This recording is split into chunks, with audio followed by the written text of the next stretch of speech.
everyone, so we're back today for a recap for before the 90 days for the hit show 90 Day Fiance. And let's start off, let's talk about Karine and let's talk about Paul. You know, they're still just not seeing eye to eye, and Paul seems to be very frustrated with Karine because Karine, she wants that married life. She wants to take it to the next level. She wants to have a child. But the foundation of the basics in the home, she does not want to do. She does not want to clean. She wants to sleep all day. And Paul is just not happy about it. So he's constantly having to just, you know, reprimand her and talk to her about like how she's acting. And when he does, she has a problem with it. And she feels like he's bossing her around. He's telling her what to do. He's talking down to her. So they're really, you know, beginning to argue even more than ever. So the next scene, we have Ricky. He's still like at a loss for words because he really thought Melissa was the one. And like, he just can't believe that he flew this entire way to come and see her, and she has not made much of an effort for anything. And we all know in the past he said that he sent her money. I mean, he's tried to like help her in any way that he can, and she's just been showing him nothing but disrespect. From the moment he landed, I mean, they were supposed to meet up. She was playing games. She stood him up, then ended up coming like hours later to their first date. It was just obvious Melissa was not that into him.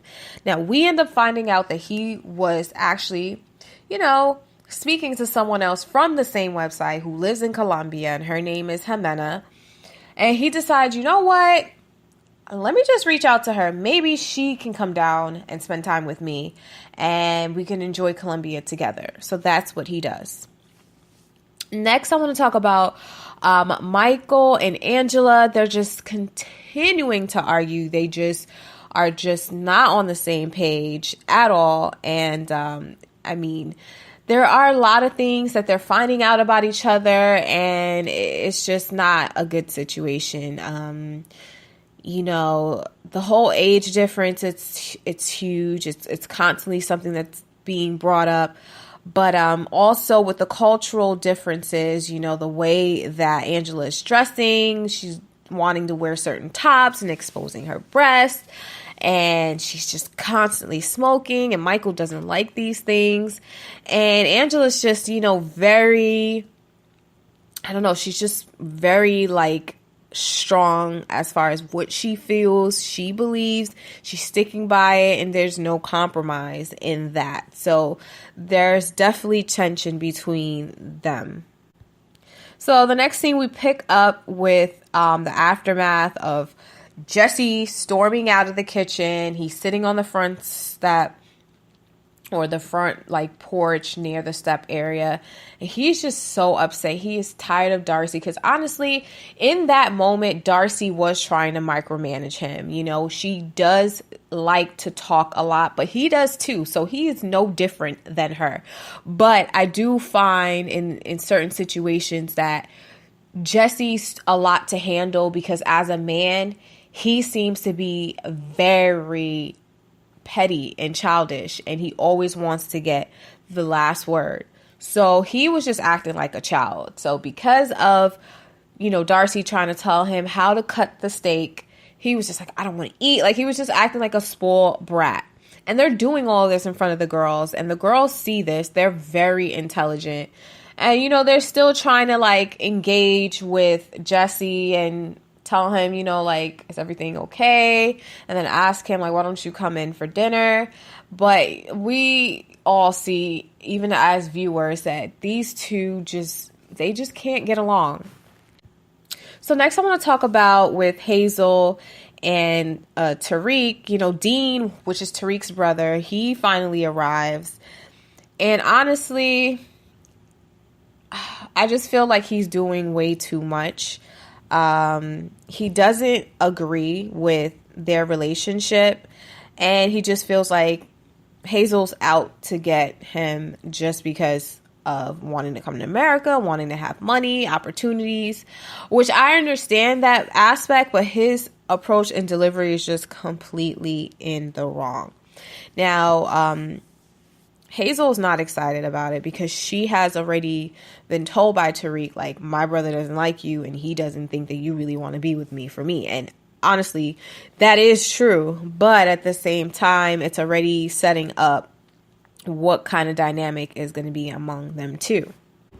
So next we want to talk about Paul and Karine. They all sit with her parents and, they just want to just talk. The wedding is coming up and just see how they are doing as a couple. And it's obvious there's a lot of tension and Karine is just so sad and she's just like, in tears. And she's just like, I hate the way that Paul talks to me. And, he's acting like he's nice now, but behind closed doors, he's just so rude. And I'm just like unsure, like, I don't know if I can do this. And the parents, they sense the tension and they're just like, well, this is the reason why we didn't want you guys to rush. But, you guys should really think this through. So the next scene, we have Angela, we have Michael. They all meet up with Michael's friends. And, Angela's like, she has more questions for his friends because she really wants to get to know him more. But through them meeting her and talking to her, they just sense like she's just the polar opposite of Michael. And they are just like, I don't know how this is going to work because she's just too outspoken, too overbearing. And, she is just a lot to handle.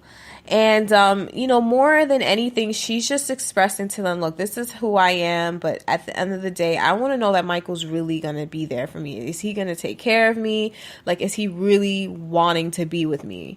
And they all assure her, like, he really cares about you. If he didn't, he would not even be wasting his time. So the next scene, let's talk about Rachel and John. Rachel is just so skeptical about John because, she just, she wants to know more about his criminal past because as we all know, his, fiance visa or his regular visa in the past to come visit was denied. And it was denied because of his criminal past. So he expresses to her, look, I've had about 50 to 60 fights in my life and I have had 5 assault charges against me. And when she learns this, she's just really alarmed and she's just like, wow, like, I'm shocked. I mean, I would be shocked too because this is such a pattern. It's not like it was just one charge. And if anything, all this is showing that if things don't go his way, he is an aggressive, he's a violent person. And for someone who has 2 young daughters, even for herself and her own safety, like, I just don't see why she would put herself in that situation. I mean, from what I've seen so far, he's definitely trying to play the part like he's a really good guy, which he seems like he really does. But his actions and his past, and especially if like some of these cases are like within the last year or so and they have been repeated within the last few years, these are very alarming things to consider. So the next thing I want to talk about is Ricky and his new lady friend, which is Jimena, and she actually lives 5 hours away from where he's staying. He's so nervous, but she agrees to, finally come down and meet him. And, honestly, I do see that there's the chemistry between them. It seems genuine, so I think for the most part, he made the right decision in trying to pursue her. So the next thing we have Tarik and Hazel. They finally meet up with Dean, and Dean is just coming full force. He just couldn't wait to just dig into Hazel. He's basically asking her about her past relationship, about her not having custody of her son. He was just honestly so aggressive and out of line, which really just terrified Hazel. And Hazel just broke down and she ended up just leaving, which I don't blame her. But I do feel like I don't like the relationship that Tarik has with her because it just seems like such an odd pairing between the two, like father and daughter. And I don't know, but I also see that Hazel, she has made it very clear, like she wants a new life. She wants somebody who can give her that life. And she just wants someone who can provide for her. It doesn't seem like it's a love situation. So the next thing I'm going to talk about is just Karine. She is really just so confused right now, and she's just like, you know, talking to Paul, and she's just like, you need to change. Like I don't want to get married if you're going to be like this. And he's like, I'm going to change, but I honestly feel like it's not just him, it's her too. They both need to work on themselves.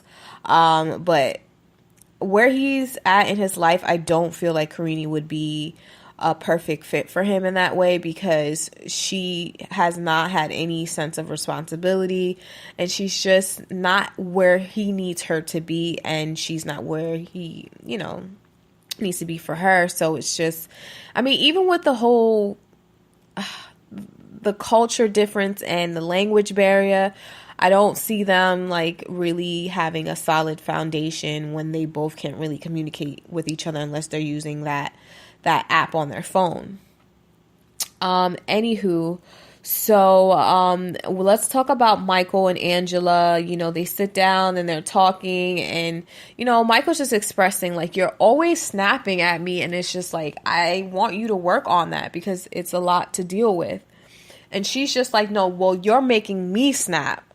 So they're going back and forth, but he ends up just saying, all right, you know what? If I'm making you snap, I apologize. I'll work on it. But I just don't see it for them. I really don't. So moving forward, let's talk about Karine. She goes dress shopping for, the big day. And she's with her mom. And her mom is just like, I hope you change your mind about getting married, because honestly I can see like you're not there, like you're not ready, like you're not happy. She's like, I want you to be happy, but at the same time, like, I know you're really not.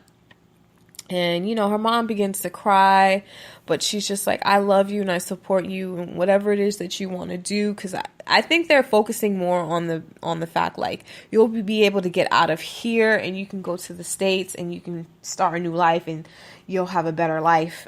Even though a lot of people don't really understand, when you come here, there's a lot of debt, there's a lot of stress, but I do understand at the same time, compared to where a lot of people are coming from, it's like, it's way more opportunities. So, it does hurt Karine in that sense, because she's just like, I want my whole family to be happy for me, and I want to show them, that I want to get married and move on and make something of myself in the United States. But at the same time, it's just questionable because Paul needs to change.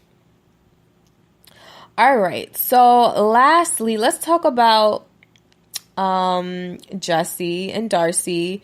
So, they're like all just basically trying to just, make sense of everything right now.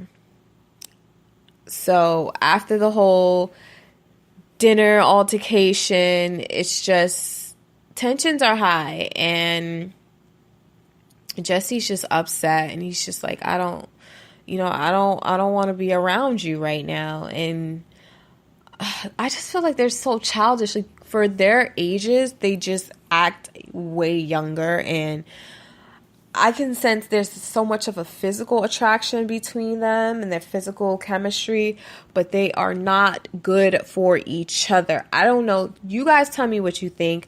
I'll see you guys in the next recap.